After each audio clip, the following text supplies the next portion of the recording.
Hello and welcome back. Sean here, Mountains Garage. This is my favorite week of the year because I'm super distracted watching the live feed from Hot Rod Drag Week. There's other Drag Week events, including one next week, I believe, but the Hot Rod Drag Week always has the best coverage, and I just enjoy it. I used to be a road mechanic, and I'm far enough removed from that to think it might be fun again to try to go 1,000 miles in a week in a car that probably doesn't normally see that at all. You're driving a race car on the road, so that's pretty cool. Ultimately, you'd have a fast car that didn't break down, but that seldom works out. So I shot a bunch of other clips of things that happened this week, trying to keep up with my Friday update. So here it is. Watch the stuff, and I'll catch you at the end to say goodbye. So I stopped by this estate sale. So they had all kinds of old cars and stuff, mostly old Mopar stuff. Very rusty, but what a cool old place. I didn't even know it was in my hometown. I'm still looking for ways to perfect on and off the bench with the transmissions. My engine crane so far has worked the best, so I decided to upgrade it with an air cylinder. My original cylinders, the black ones, I have two of them, long story, work fine. They don't drift down while you're using it, but you leave it overnight and the ram is sitting on the ground. So far, as soon as I pumped up the air, it stays wherever I leave it for upwards of a week so far without using it. It never drifted down at all. And of course, using it,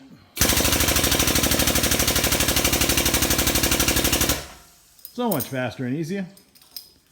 Maybe I'm getting lazy in my old age, but hey, it makes me happy. I'm actually going to put an air-powered jack, 20-ton bottle jack on my press now. Why not?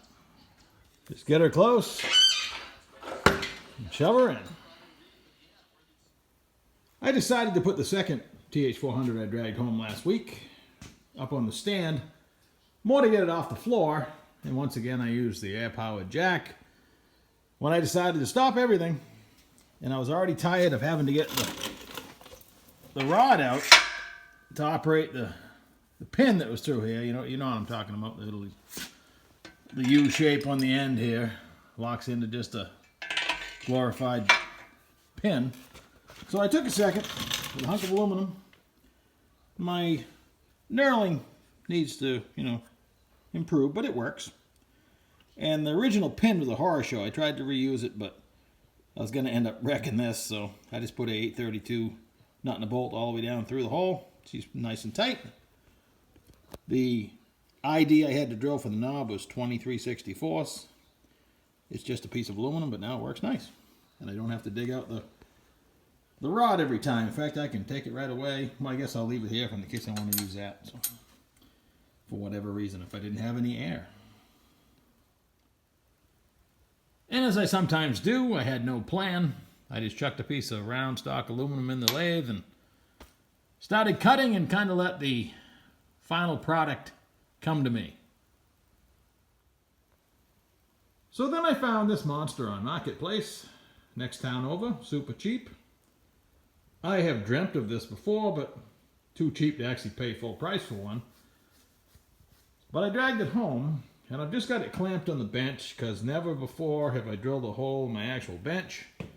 I didn't want to give up any space. I'm only giving up about a 10 by 10 section. So I figured I'd clamp it here and kind of play with it and see if it's worth doing. It's only going to service that transmission fixture, but it'll reach the floor no problem. It also pumps right up against the ceiling. It has quite a bit of throw, plus it has the winch on it, which lowers that cable. Or I could put a chain on it in two places. So I'm still kind of contemplating whether I drill 4 holes and bolt it to the bench or not. I probably will, because lots of times there's heavy things sitting on the floor and I'd like them to be up on the bench. And I'm tired of picking them up by hand. This could be my best friend. And when the black boom is shoved in and you lower it down, it really doesn't take up a lot of space. And if I never needed the bench, I could just unbolt it. It's, believe it or not, I picked it up there by hand. It's not that heavy. I worked around it for about a day and decided just to go ahead and drill 4 holes in my bench. I cried the whole time, but then I remembered I had a welder and I could always weld them back up. But it's pretty compact when it's just sitting in its collapsed position. It's got a cool handle so you can spin her around. Now I just need to science out whether I want to use the hook and the winch to pick stuff off the floor, or I want to run a chain from either here or here. So I dug out a piece of chain. I'm going to rig it up with that transmission. See how it looks. I decided I like the chain set up the best. I just hooked it into there. That way it pulls it out away from the holder when you put strain on it. And then when you line it up, it'll go right back in. Let's see if it reaches the floor. No problem at all. The arc kind of works out well. When it's up here, I can shove it right into the holder. And when it arcs down, it still misses the bench. I can put it right on one of my furniture dollies. And I still got that much cylinder to go. And lots of chain adjustment, because this thing will stroke all the way up to the ceiling almost. I mentioned that already. It's done. It's usable. Hope I like it. I think I do. I went ahead and shortened up the chain so it's at a dedicated length that'll stay that way, ready to use. And decided that I had time before lunch to whip up a knob for the release. My knob game is really improving. Once again, I drove the pin out, put an 832 nut and bolt through it, knurled it. Works nice. Don't think I'm not already daydreaming about an air cylinder. This cylinder is about 2 inches shorter, but could either move the mount or just this wouldn't come down as far when it stores, but I'll probably run it as is for now. The camera doesn't do it justice, but it really doesn't take up that much space. And while lamenting my 10 by 10 loss of bench space, I'll use it to store the cans that would sit on the bench otherwise. So in my mind, that's a wash. Final word about the crane. When I went to buy it, sitting next to it in the guy's garage was this radiator. And he essentially gave it to me. It's okay on this side, could use a little fin combing there. It's not a cheapie like some I've had. Needs a little fin combing down here, but there's no damage to the core that I can see. Hey, the price is right. I'll definitely find a home for this. When my shop was brand new, I got down this far with 3/4 black iron from the corner over there, with outlets along the way. And I stopped here, and then I continued with 1/2 inch DOT truck airline, which I like to use. I actually went up and over, just using conduit clamps. And I teed off and ran one down the lift, and over on the other side of the lift, over to here. I made a custom fitting that goes through the wall. You can't see it, but there's a bulkhead there. So I have air in the next room over. And then the other day, I wanted to run air to the tire machine that I put in the corner, and I bought this blue stuff. It's a whole kit, like $60 on Amazon, 60 or 70. It's only 3/8 from here over because I'm filling a reservoir, and it's fine, but it's 3/8, 200 PSI. It is really firm stuff, really rigid, but it's flexible. It's just not quite as flexible as truck airline. But it came with P-clamps and these wall mount receptacles. I had to supply my own quick connect and shut off with a tire machine, but now it sits in the corner and it's ready to use. You have to plug it in, but there's an outlet there and an outlet there. So it came with, I think, 60 feet of this line, so I could do more plumbing, and I probably will in the future. I didn't use much of the kit. I thought about one more outlet halfway, but I have an outlet there and multiple outlets there, so it's only so necessary. And the beauty of this stuff, you can chomp in an outlet any way you want. Just It even came with a hose cutter, so a line cutter. Amongst other crazy deals this week, I have this broken, or cracked I should say, T4 LS turbo manifold. It's something. I think that's for the wastegate, that flex joint. And this was for the crossover. Very interesting. But once again, the price is right. It's got a few cracks I'll weld up and don't know what I'll do with it. So next on my to-do list, I believe, I'm going to empty this white table that has mostly engine parts and a few other miscellaneous things.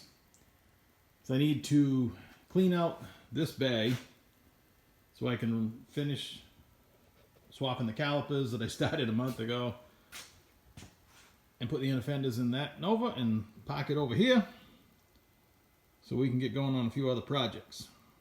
So be lots of more shuffling. I bought more of these shelves. So I'm going to start with a row right here under the V-twin sign. And I got more totes, and I'll put most of the stuff that I want to move up there. I'm really loving these shelves. I've actually brought some stuff back in from my outdoor speed shop, mostly transmission parts, because it's really handy just to go over to the shelf and grab them. And I also have all the new arrivals, and every time the trucks pull in every day, I just kind of put light things in light places. And there's a lot of LS stuff, mostly for the dot, transmission parts, a few shop tools, you know. But it's handy to come over here and grab everything, and it's not on the ground. I'm thinking about putting some pegboard maybe along here under the shelf. Maybe more of the hanging bins. I don't know. I love organization when I get time to do it. If you want to feel normal in life, find friends with similar interests. A buddy of mine also collects a lot of parts. Instinctively, he must have known I have an empty shelf that I haven't even put on the wall yet, and I should fill it with more stuff. So this morning I went and loaded up. I have two more small blocks to build, a 377 and a 421. The one set of cylinder heads I had, 200cc Liberty Performance, I put on the 383 and the 71 Nova. So in the orange box is a set of empty 235cc racing head service heads. The bottom box is a set of complete 185cc ATK heads. So those will go on the 377, and the orange big heads will go on the 421. And he also had lots of other new stuff because he collects. He collects a lot of nice stuff. Now it's time to unload. So lots of things happened that will hopefully improve my day-to-day life in the shop, as I'm here all by myself. And for years and years, I've always done it the hard way. So I've spoiled myself with some cheap stuff I found online. And more parts. That's what it's all about. You can't build an engine without all the parts. And I had 2 short blocks worth of parts, but no cylinder heads, so that'll be a fun project. The ATK I pretty much bolt on. I believe the valve springs will clear a 600 lift cam, and the roller cam I'm putting in it I think was 560, so that should be okay. And the racing head service, I'm starting with bare castings, so I'm gonna research and dig up the parts for those. And that 421 is getting a much larger roller cam, mechanical roller. So thanks for watching. Like, share, subscribe, and I'll catch you soon.